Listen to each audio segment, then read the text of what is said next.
Hello. দিনটা কাটলো ভালো। আজ যা শিখলাম সেই গল্পগুলো খুব মজার। পরিষ্কার হলো ব্যাপারটা।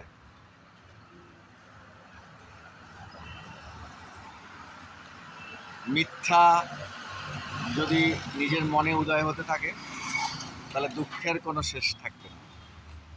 মিথ্যায় দুঃখ বেশি। কিছু না করলে দুঃখ আসবেই, কষ্ট আসবেই। আর কম করলেও, যেটা টার্গেট সেটা কম করলেও দুঃখ আসবে। তাহলে দুঃখ আসবে এই সব কারণে। কিছু না করলে, মিথ্যার সঙ্গে থাকলে, আর কম করলে। কিন্তু যেটা জানলাম, যেটা বুঝলাম, যেটা শিখলাম, যেটা শেখানোর চেষ্টা করছি, ভালো কাজ করলে কি হতে পারে? ভালো কাজ করলে আইদার নিজের বেনিফিট হবে, নিজের সময় সুন্দর হবে, নিজের জীবন ভালো হবে, কিংবা অন্য কারো ভালো হবে, অন্য কারো সময় ভালো হবে। তাহলে ভালো কাজ করাটাই ভালো। নিজের ভালো হবে কিংবা অন্যের ভালো হবে, ওটাই আনন্দ বেশি।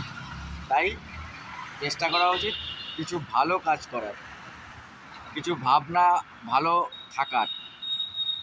Thank you, good night.